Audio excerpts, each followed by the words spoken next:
Hello, my name is Brandy Sams, and I'm part of the Instructional Leadership Program at Jacksonville State University.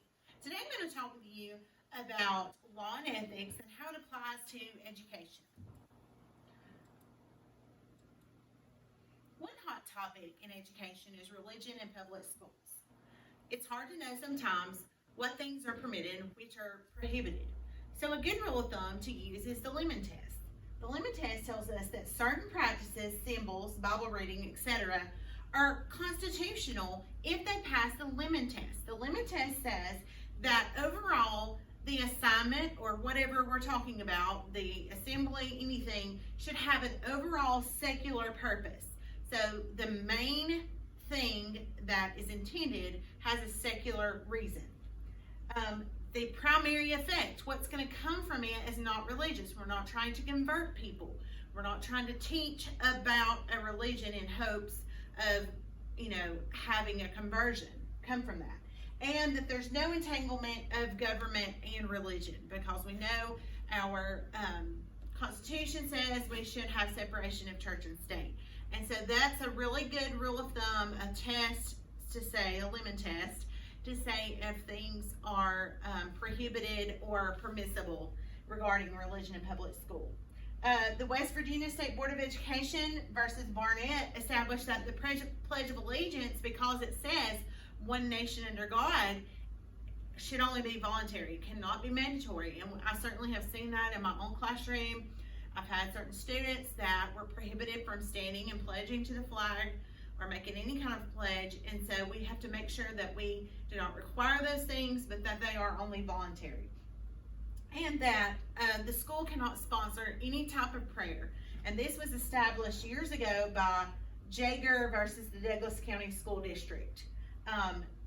Moment of silences are permitted, they're not prohibited, if it is student initiated and if it is not maybe encouraging people to say a certain prayer or things like that. It is used, sometimes students meditate as a relaxing and calming technique, and so therefore it is permitted. The Equal Access Act is something that it guarantees the rights of people that are religious and non-religious, so that if I have a gymnasium and I rent it out on the weekends and I rent it to my church, then I also have to rent it to every other church that asks, or every other non-secular group. So basically it just says what you do for one, you need to do for all of them, or you must do for all of them, and you cannot discriminate based on personal preferences or your own personal religious beliefs. In Kitzmiller versus Dover, they determined that teaching intelligent design is unconstitutional. The state of Delaware had at the time that their teachers were supposed to read a statement regarding intelligent design, and some of the educators said that was unconstitutional because they didn't agree with what it said, because intelligent design has not been backed scientifically. So in turn, because of that, states cannot prohibit the teaching of evolution or Darwinism. You can't ban that like the state of Arkansas tried to do. They tried to do, and so in banning it, they were, in essence, supporting the intelligent design approach, and that's when it crossed the line for religion in public schools. The next area I'd like to talk to you about is the student freedom of expression. Now, as Americans, we all have First Amendment rights to speech, and so we're free to say what we want to say. But, in the school setting, we have to balance that between our main purpose at school is to teach and for students to learn. And so you have to find a way to allow students to have this freedom of speech without it turning into maybe a distraction of the overall purpose of school. So peaceful protests have been ruled to be allowed, and if it's just a minor disruption, you have to tolerate it, even if it's something that personally you do not agree with.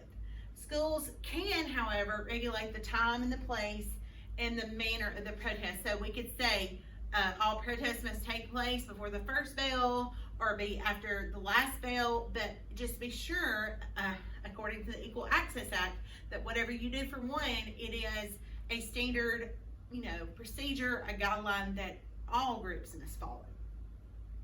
School newspapers are protected under the students' freedom of expression, and teachers, faculty cannot go through and basically censor the things that students want to say. Now, if they're malicious or a form of bullying or obscene, obviously there is discretion there, but students have to be allowed that forum of their expression. If it's done in the classroom as part of like an assignment, then teachers have a little more control over what's put out. But if it's something that's done, like say after school, referred to like an underground newspaper, basically the school does not have control over that. The school can control when those are distributed to people, and they can require that to be done after school, but basically you cannot censor the things that are passed out during that time. The next area that is I'm going to cover is regarding search and seizure. And as people, as Americans, we have rights to our privacy, and that covers our students as well. Police have to have a probable cause to search a student, and so do school officials. And you cannot just have a sweeping inspection or search of all the lockers in the school to see if we can come up with some drugs. That is not permissible. You have to have an individualized suspicion, and it has to be probable. You have to have a good probable cause to search a student. Now, search warrants are not required by schools because it would just prohibit schools from enforcing their discipline policies. But in turn, schools are liable. They're going to be liable if they break these individualized suspicion rules and probable cause rules. In New Jersey versus TLO, the courts determined that Fourth Amendment rights apply, so the right to your privacy and to prohibit unlawful searches. But that is what established that the schools are not required to obtain a warrant. What determines if a search is reasonable? Well, if you have good cause to know it's going to produce some kind of evidence. You have in the New Jersey versus TLO, a student was caught smoking in the bathroom, so they searched her purse, and when they found her purse, they found rolling papers, and they found cigarettes and lighters, and then in turn, they ended up finding marijuana. And so the administrator at the time did have probable cause and individualized suspicion because that student themselves was caught smoking. And so it made it up, but it's not okay, like I said, to go through and search all the lockers trying just to turn up drugs. Students also cannot be searched based on an unspecified rule or something they didn't understand to be against the rules. They have to, the rules, and that's why we all have handbooks and code of conducts that parents and students have to sign, is for this very reason. In Deslitz versus the Clearview Regional Board of Education, a student was going on a field trip. Prior to the field trip, permission slips were sent out. Parents had to sign it. Students had to sign it, saying they understood that backpacks would be searched, and it told what things would be allowed and what would not be allowed. And then the student, in turn, sued the school because they searched the backpack before the trip. And the courts decided that they can search those items that are going to be used on field trips because that would be another way of enforcing the discipline policy. And plus, the student and the parent was aware of ahead of time. They could have removed any items ahead of time that were against the law or against the policy, and so the courts ruled in favor of the school system. Due process is a right that we as educators have as employees of a school system, and it's also a right that parents have for their own children in school systems as well. And so it requires three things: fundamental fairness, fair processes, and fair procedures. So just so that you don't have someone that has a personal vendetta against you or personal reasons for disliking you. They can't just come in and fire you for no reason. If we're talking about as an employee. In turn, the same thing about a teacher and a principal. They cannot just unjustly punish or transfer a student out of district because they dislike them. There is a procedure that has to be followed, and if those things are not followed or if it's found to be unfair, then the school system can be held liable for that. The Fifth Amendment is what, and the 14th Amendment also keeps the government from depriving an individual of life, liberty, and property. You cannot take someone's property without going through a certain process. And so the first step, or first part, is procedural. And if a violation has taken place, you feel like you've had a violation of your rights, before any action is taken, then you have a right to appeal that. And so do students as well. Substantive ensures that there's a valid reason between a student or school personnel if one of these rights was violated as far as the life, the liberty, or the property. And the vagueness test is what I spoke of a moment ago. A student cannot be punished for a rule that's just very vague, like everybody must be respectful in the school. Well, there's got to be a certain specificity to those rules, in that students have to know exactly, to a reasonable degree, what is expected of them, and so do employees. We have to know what's expected of us, and most of the time, all those things are included in handbooks. And there's a presumption standard. It ensures restrictions on the power of state to deprive an individual of liberty or property without factual evidence. And so, say, they can't just come in, the school system can't just come in and take your things because they want to, or move you out of district, or anything like that. So there has to be real reason for those things. Liability is something that, as educators, we're very familiar with, especially when it regards student records and their own privacy.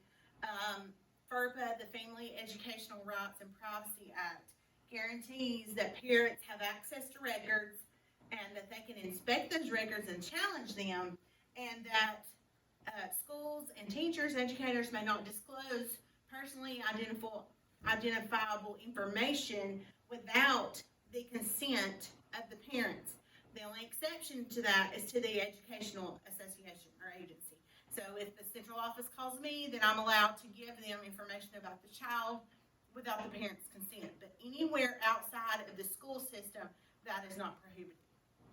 Now, there's understanding that when you share information with people, they have a need to know.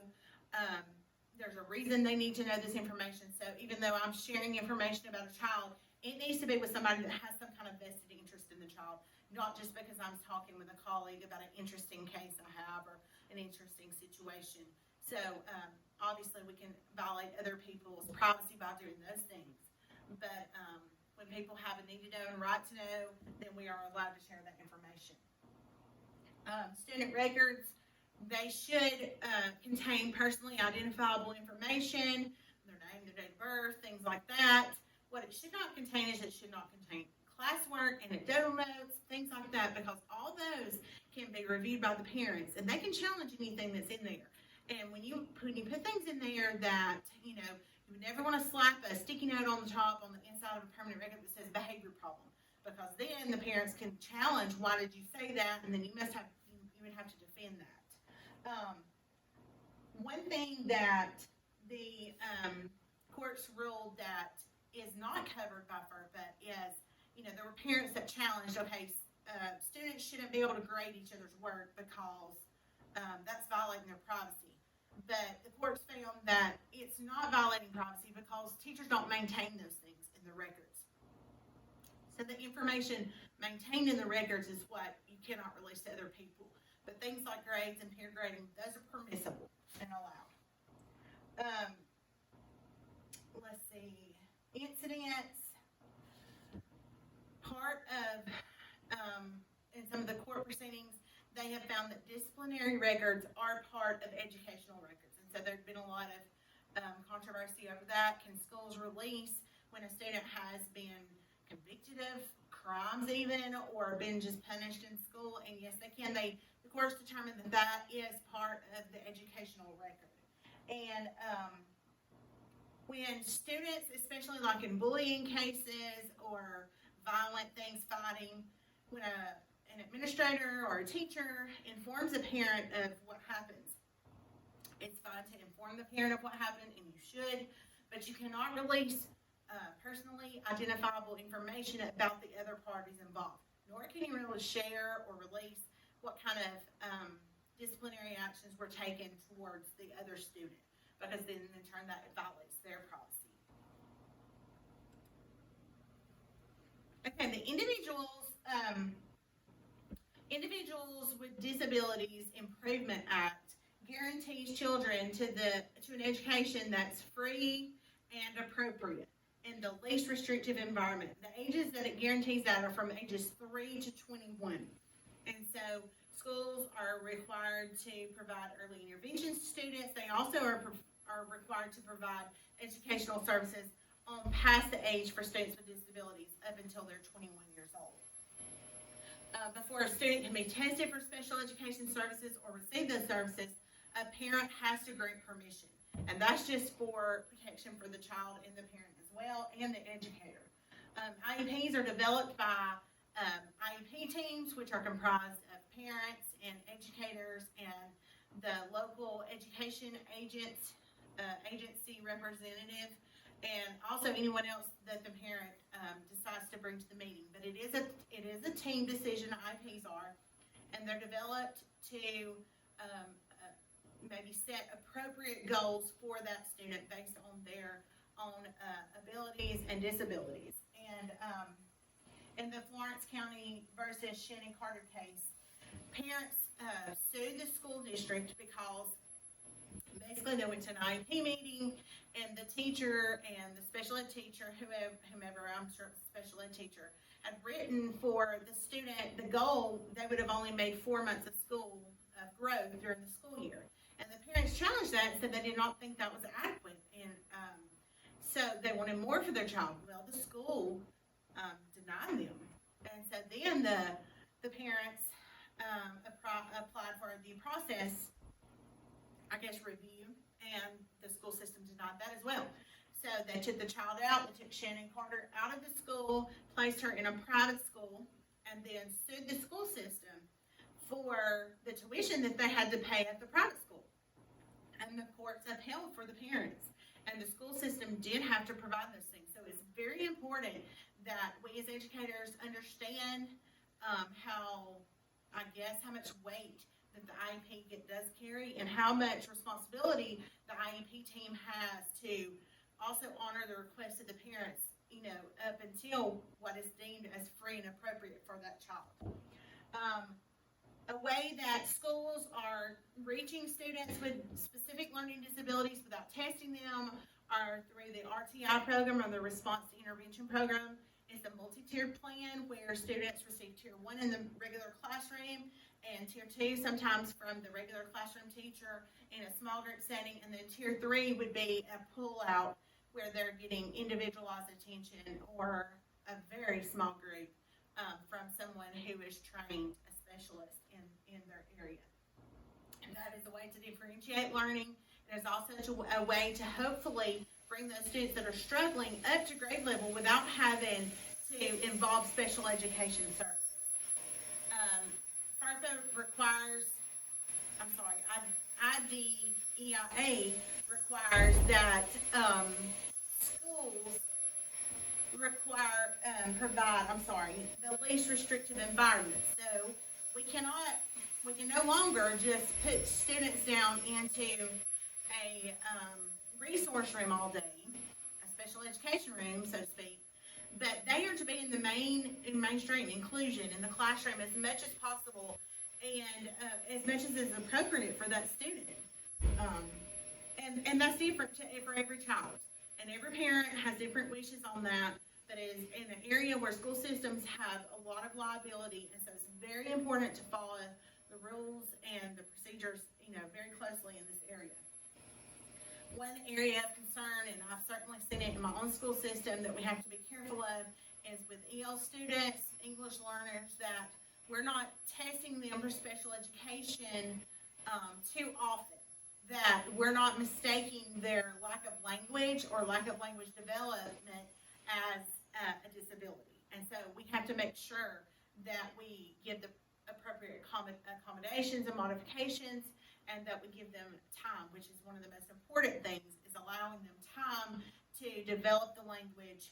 And studies have shown there's a major overrepresentation in special education of non-English speakers. And so we have to make sure that our special education population is similar to our school population as far as demographics are concerned. Restraints are, something that carries a lot of liability. They basically should only be used when necessary, closely monitored, not excessive, and really by someone who is trained. And most schools do restraint training for certain individuals, and if you're not one of those individuals, it's probably best that you don't use those restraints, because, like I said, there have been some, heartbreaking cases where they have not been used in the right way. Going into, as an educator in Alabama, we are guided by a code of ethics. And standard one of our code of ethics says that we should have professional conduct. And as an educator, you are a professional and expected to behave as one. And so, there are generally recognized professional standards, and that's what we're expected to follow. So, harassing colleagues, obviously, that would not be something that you would want to do.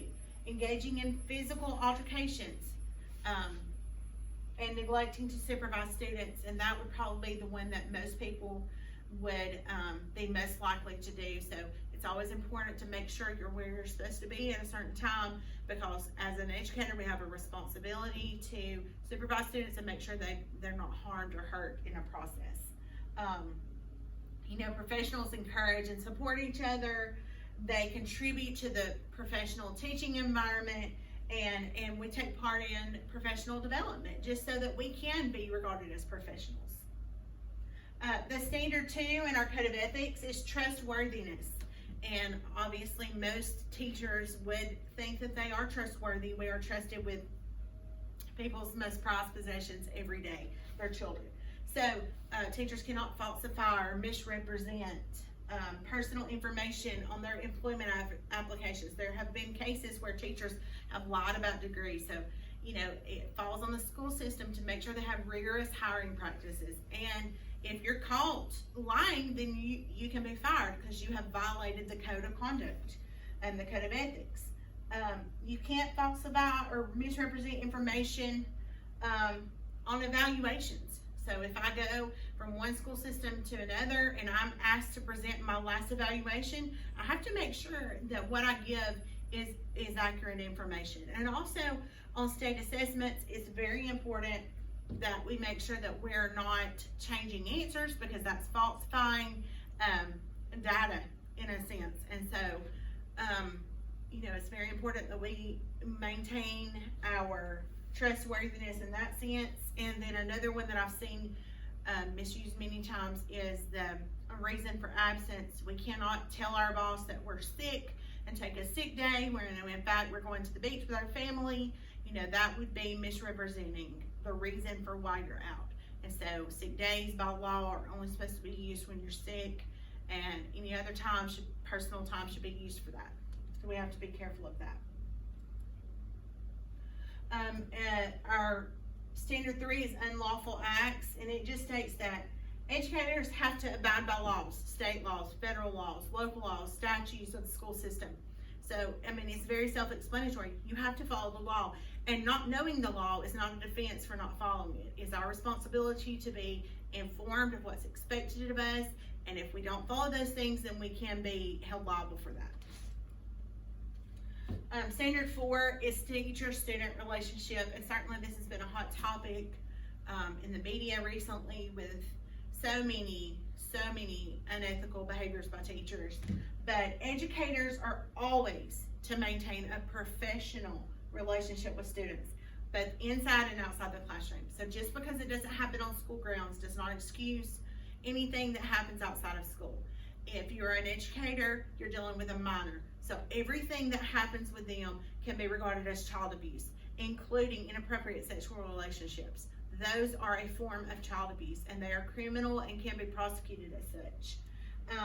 Harassing students. If you have someone, you cannot harass students. Send messages, write things that are, or in class, say things that are not appropriate. You have to maintain that professional boundary between you and the students. And the fifth standard regards alcohol, drugs, and tobacco. And there's also been a lot of, I guess this has kind of been a hot topic with the use of social media and teachers feeling as if they have a right to a personal life, which you do, but then when you, what you portray affects students, and you certainly want to portray, how to be a good citizen. And so if you are showing things that are not, you're violating that's more of the professional standard as well. But you also cannot come to school under the influence or the effect of drugs. And you can't be intoxicated while on school property. We are responsible for students, and so we must be sober-minded during those times as well. Standard 6 says that public funds and property that we are entrusted with those things, and we should honor that trust by having a high level of honesty, accuracy, and responsibility. We cannot be careful to not misuse funds, and this is something because teachers do have access to instructional funds, to make sure you're using them in the correct way, that we don't mix school funds with personal funds, and that also that we don't use the public property, the school property, for private gain or without permission. Those are things that are against our code of ethics. Standard 7 says a remunerative code, and that educators should maintain integrity with students, colleagues, parents, patrons, or businesses when accepting gifts, gratitudes, or additional compensation. And this was a hot topic several years ago when the state of Alabama placed a limitation on the amount that students can give teachers. And so I think since then they've kind of relaxed that somewhat, but you have to be sure that there's nothing that can be conceived as a bribe. Teachers, parents can't bribe coaches to put their child on the team, or bribe teachers for grades, things like that.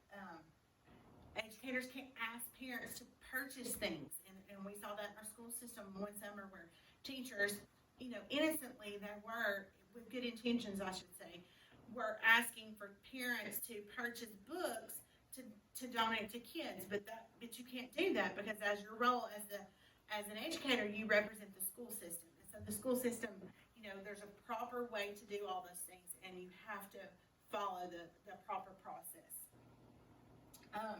If I have a student assigned to me, then I'm not allowed to tutor that student after school for pay or compensation. Now, I have in the past tutored students after school for just free, for a few minutes, but if I'm tutoring after school, it has to be someone that's not assigned to me, that doesn't get regular instruction from me during the school day. And standard 8 is a maintenance of confidentiality, and we spoke about this earlier. This applies to FERPA, and it also, you want your own employer to have a certain amount of privacy when they are talking about you as well. And so we're not allowed to share confidential information about student records or personal information about them. And this is something that, teachers are known to do, to talk at the ball fields and the beauty shop and things. But really, our code of ethics prohibits those things. And I talked about earlier about being honest when you're taking standardized tests, and that's the same thing here. Violating those confidentiality agreements by not, sharing information that you're not supposed to.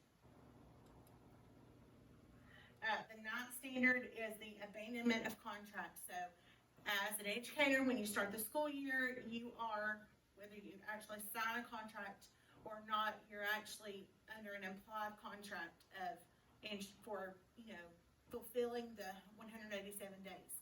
Now, there are times when teachers move or something happens, and the system will grant to release you of that contract, but You are not supposed to just up and change jobs in the middle of the year without your district approving it, because then you are in breach of your contract.